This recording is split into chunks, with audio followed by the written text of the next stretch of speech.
Miss Macy, one of the staff members here, and I'm going to do a short talk tonight on difficult conversations. So, yeah, I'm a little bit nervous about speaking about difficult conversations. I have to be honest. Difficult conversations are difficult for a reason, and they don't necessarily have to be difficult. There's a lot of reasons why we make the conversations a lot more difficult than they have to be, right? We often make stuff up in our heads, catastrophize, ruminate, think about what might happen in the future, imagining all these different things, the different scenarios, different ways it's going to go, imagine the most terrible, response back to us from the person that we have to have the conversation with. All those things make it difficult, and it's the most difficult part of the conversation. There's all the stuff that goes on in your head beforehand. And it's, but it's human. It's like this is what we do, and it's no,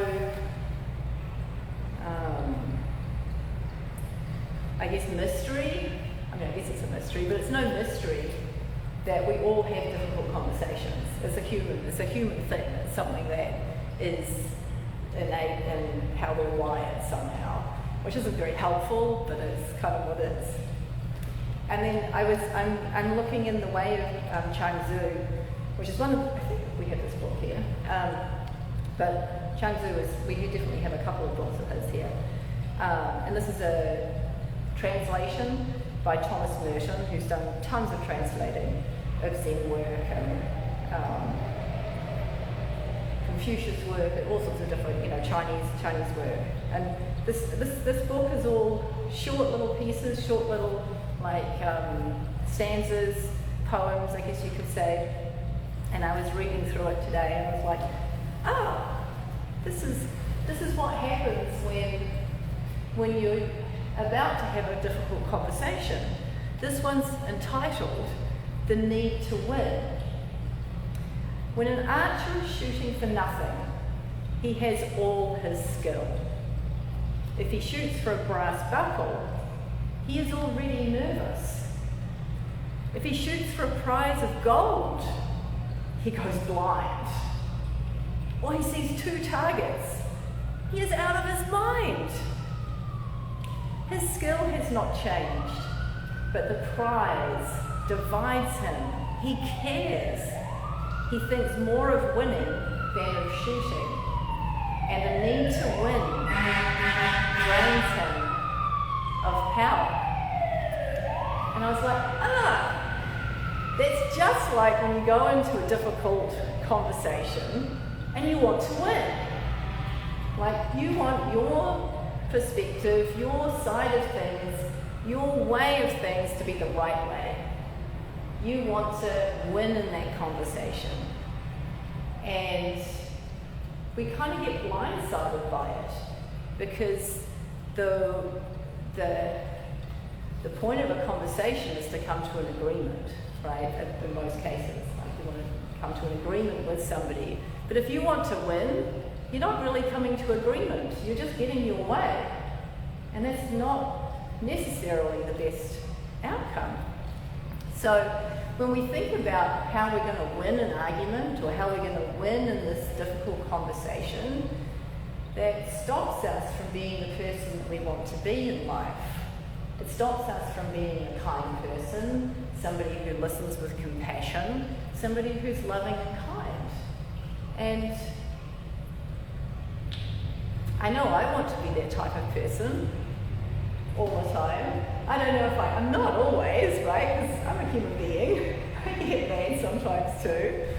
And it's like when you're in that place of mad, you're in the place of that archer shooting for the gold, like trying to win something. And it's probably not the best place to come from. So we want to be thinking about coming from a place of centeredness, coming from a place of listening to the other person and being kind and courageous, encouraging, all those virtuous things that we want to be as a human being.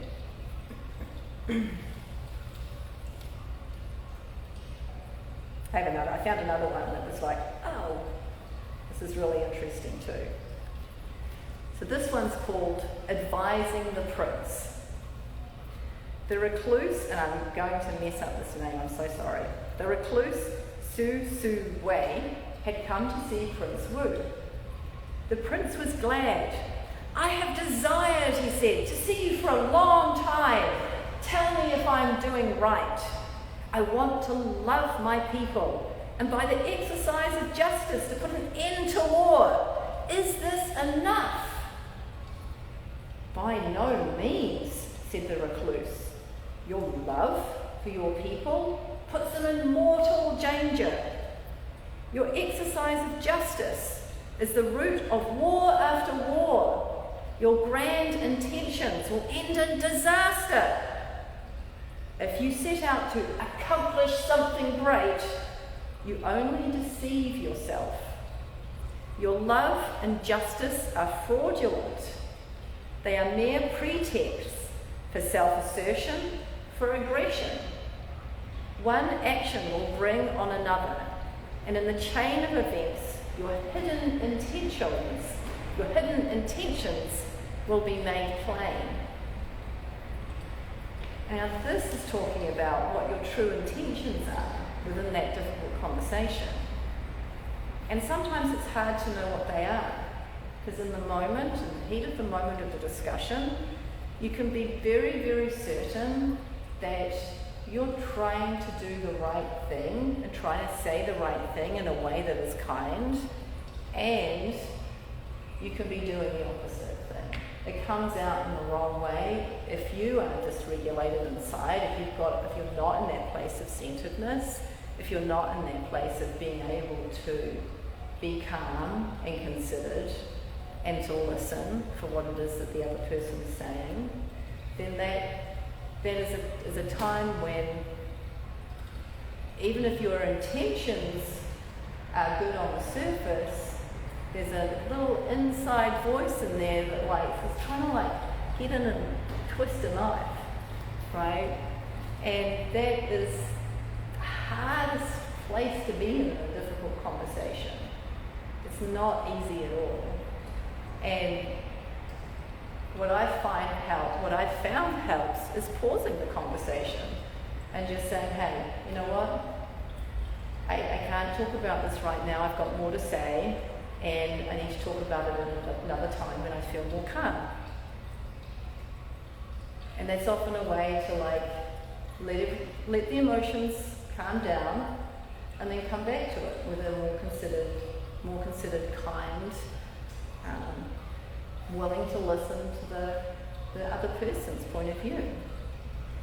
So the internal challenge this week is to have one of those difficult conversations that you've been putting off. So if you think about one of those conversations that you have, and you probably know which one you need to have pretty much off the bat, most people do. They have that. That's probably the one that comes to mind first, right? It's like, what is that one that comes to mind first that is like, yeah, I really should talk to that person and clear that one up. Or I should apologize. Or I know I need to talk to my spouse, my housemate, my whatever, about finances. Or I know I need to have a conversation with my kid about blah, blah, blah, watching too much video, playing too many video games, whatever it is, missing school, whatever it is, there's all sorts of reasons to talk to kids about things. And choosing a time when both of you are in a good space to be able to talk about that is a really smart choice. You don't want the other person to be too tired, you don't want them to be hungry. That never works out well in my experience. I'm one of those people, when I'm hungry, I get mad and grumpy, get hangry. You don't want to be around me having a difficult conversation when I'm hungry. It does not go down well. So choose a time when you're both fed and not too tired, and like be open to it. Say, look, hey, I'm feeling this about this situation. Can we have a chat about it? I want to like discuss this a little bit because I'm feeling really uncomfortable. Like own what it is that you're feeling within that conversation, and then the conversation is usually easier to start. And if you start pointing fingers at somebody, then you always know that when you're pointing that direction, you've got 3 fingers pointing back at you, right? There's a lot of ownership that we can take in any difficult conversation, even if you think it's all about the other person. See if there's anything else for me to say about that. Oh, yes, there is. And like, while you're choosing your good time to have the conversation, don't put it off forever. You know, because those conversations that you put off and you know, kind of like pretend that they're not there, that doesn't help either, because then it just like grows and becomes this bigger shadow and all the rest of it. And it's a thing that then you have to avoid even more, which never ends up well, trust me. It's like that's not a comfortable way to be either. It's like finding those things that you've been avoiding and going, what is it that I'm avoiding? Why am I avoiding this? And what is it that's having me not take the steps to have that conversation? And then how do I have that conversation? And if you're not ready to have that conversation with the person that you need to have the conversation with, find a friend and say, hey, I need to just like role play this because I'm really nervous about how this conversation is going to go with this person, and I really need to be able to role play it and like think of some different scenarios and different responses based on what might happen, so that I'm not trying to think on my feet in the conversation, but I kind of like thought through some different scenarios, different from ruminating about it, right? Different from going on about it inside your own head, because now you've got another person that you're interacting with, and you can see how that interaction goes, right? And it won't go exactly the way that it's role-played. It never does, because the person that you're role-playing with is not the person that you're going to have the conversation with, and they're a different person. And their experience of the world is different from the person that you role-played with, right? So it's not going to go exactly, but role-playing with somebody is a great way for you to feel more comfortable with being able to say the things that you need to say, or even coming up with the opening starting point of that conversation. Like, I was going to say, you've been really annoying me recently, but you're like, hang on, that's when you're pointing the finger at somebody. And then your friend can say, well, how about you try it? I've been feeling really uncomfortable recently, and this is why I'm uncomfortable. You know, kind of like that. So you can like figure out better ways to say things in the beginning of this uncomfortable conversation. You can also ask for some boundaries and some guidelines around any conversation as well. You can say, hey, I want to chat to you about this conversation. It might need to take more than one conversation, and that's okay. But can we talk about it now for 10 minutes? If we're not done, then we can come back to it again at a later stage. But there's some stuff I want to like bring up, and maybe you're going to need to think about it, that's okay. But I want to be able to start this conversation about this thing that is difficult for me. Okay? And set up the parameters of the conversation so it doesn't go on for infinity, and it also gives the other person space to also know that this is not something that they're going to die over. Like, you're not going to like try and beat them over the head with this for an hour. While you're like, yeah, you did this wrong, you did that wrong. No, this is not going to work. and make sure that you set up the space for, I really want to listen to you, to hear your point of view about this, because I'm having a tough time with this. I'd like to be able to express my point of view around this too. Are you open to that? And you can get a yes or no, and then go from there, right? So, yeah, so hopefully that's been a little bit helpful with any of the difficult conversations that you've got to have still. in your life, because there are always difficult conversations to have because we're human. And one of the best things to do before you have your difficult conversation is to take a few minutes and to meditate. So we're going to practice that now, and we're going to sit, and we'll sit for about 15 minutes as we meditate. So let's sit.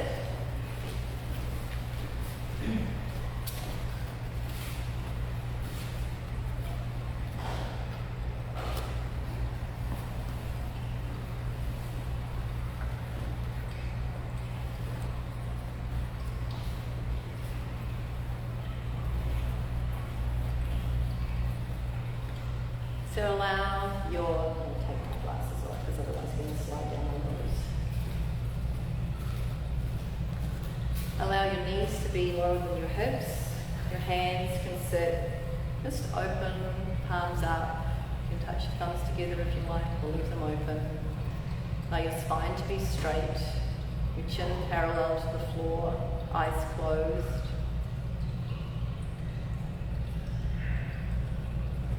As you close your eyes, you're going to turn your attention to your breath. Notice your breath coming in through your nose, flowing down deep into your lungs, expanding your belly. As you push your diaphragm back up,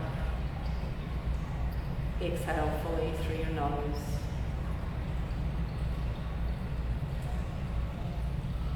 And each time your thoughts wander, because they will,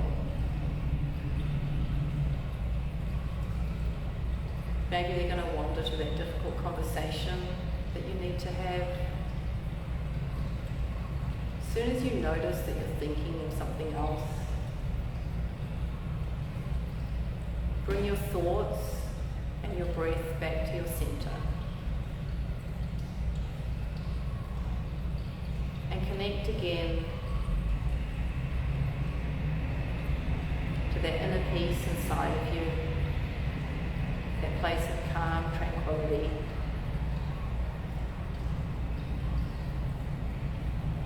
Connect again to your place of peace.